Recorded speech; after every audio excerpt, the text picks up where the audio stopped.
नमस्कार। आज हम बीएड सेकेंड ईयर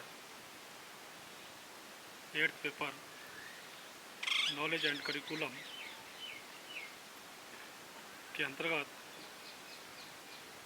समाजवाद का अर्थ एवं परिभाषा व उसकी विशेषताओं का अध्ययन करेंगे। समाजवाद शब्द का प्रयोग सर्वप्रथम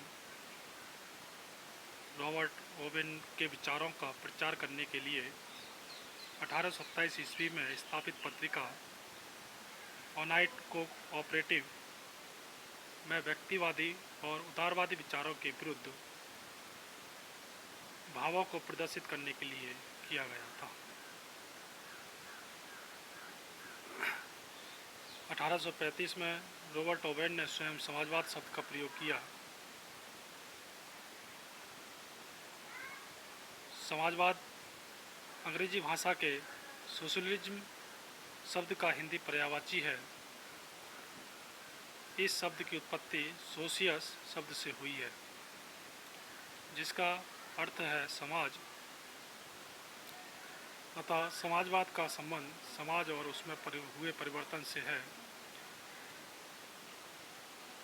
एमाइल ने कहा,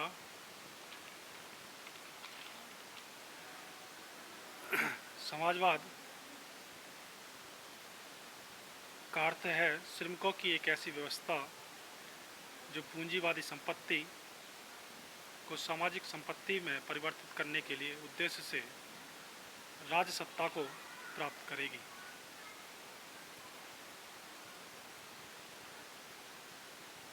Socialism means an organization of workers for the conquest of political power for the purpose of transforming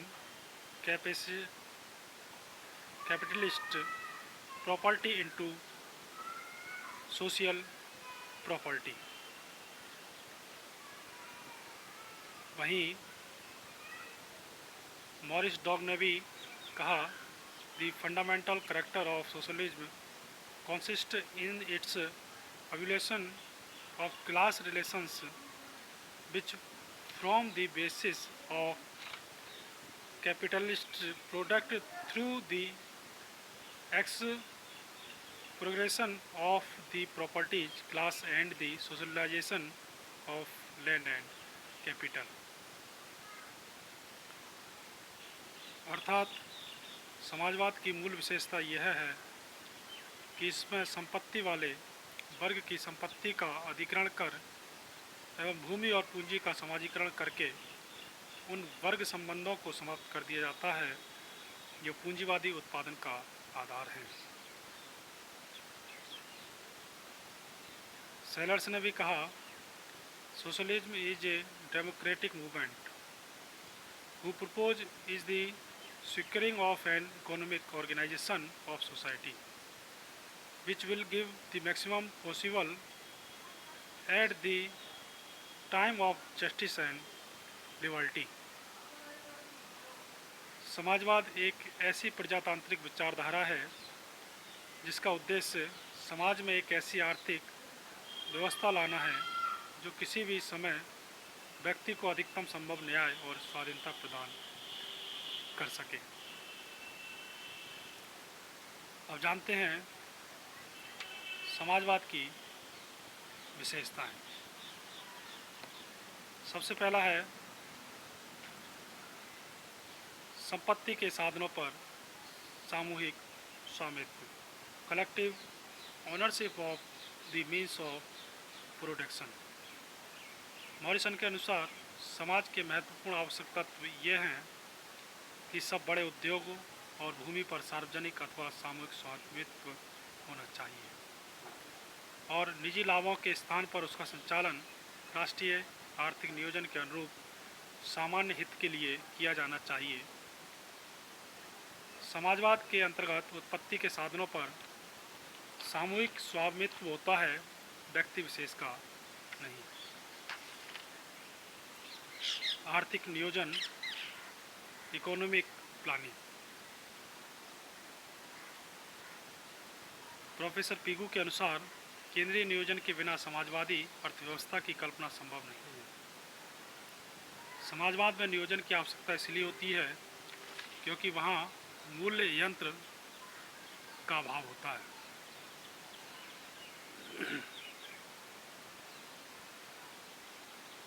जिससे उत्पत्ति के साधनों का वितरण समुचित नहीं हो पाता।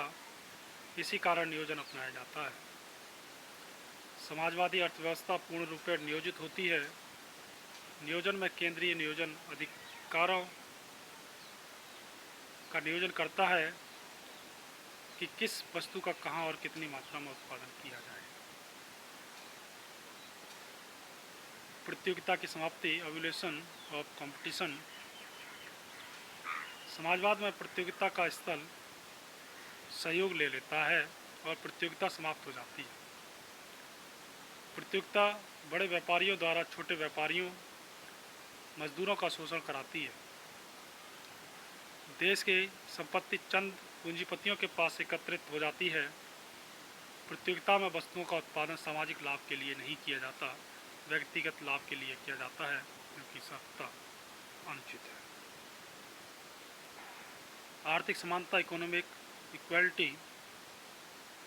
समाजवाद में व्यक्तिगत संपत्ति और लाभ उपार्जन करने की प्रवृत्ति को समाप्त कर दिया जाता है। इस व्यवस्था में आर्थिक समानता आ जाती है। प्रोफेसर टोनी ने खुद कहा कि संपत्ति और आर्थिक शक्ति में बहुत अधिक असमानता नैतिक दैत्य, मॉरल ह्यूमिलेशन पैदा करती है। यदि हम यह मानते हैं कि प्रसन्नता और सभ्य जीवन बिताने का सब मनुष्यों का समान अधिकार है, यदि हम स्वतंत्रता, समानता और भाईचारे की भावना बढ़ाना चाहते हैं, तो हम यह मानने से इनकार नहीं कर सकते कि समाज अपरिहार्य है। समाजवाद में आर्थिक समानता पर बल दिया जाता है। सबको समानता के अनुरूप समुचित अंश दिया जाता है। अगला है केंद्रीय सत्ता, सेंट्रल अथॉरिटी। समाजवादी व्यवस्था में अर्थव्यवस्था को नियंत्रित और संचालित करने के लिए केंद्रीय सत्ता होती है। यह केंद्रीय सत्ता भौतिक और मानवीय साधनों पर अधिकतम कल्याण के लिए कार्य करती है। कल्याणकारी राज्य, वेलफेयर स्टेट। समाजवादी राज्य एक कल्याणकारी राज्य के रूप में कार्य करता है। नागरिक राज्य के आर्थिक, सामाजिक और अन्य कल्याणकारी कार्यों का समर्थन करते हैं। मानवीय आदर्शों का महत्व, इम्पोर्टेंस ऑफ ह्यूमन आइडियल्स। समाजवाद में भौतिकता के स्थान पर मानवीय आदर्शों को सर्वाधिक महत्व दिया जाता है। अनुपार्जित आय का उन्मूलन, एवोल्यूशन ऑफ अर्न इनकम। समाजवाद के अंतर्गत बिना श्रम किए आय अर्जित करना अच्छा नहीं माना जाता, अतः बिना श्रम के आय अर्जित करने को हतोत्साहित किया जाता है। कार्य की प्रकृति के अनुसार पारिश्रमिक दिया जाता है। समाजवाद का मूल मंत्र है कि प्रत्येक व्यक्ति अपनी योग्यता के अनुसार कार्य करेगा और प्रत्येक को उसकी आवश्यकता के अनुसार धन मिलेगा। समाजवाद में प्रत्येक को अपनी आवश्यकता की पूर्ति के लिए श्रम करना पड़ता है। इससे शेष विशेषताओं का हम कल अध्ययन करेंगे। धन्यवाद।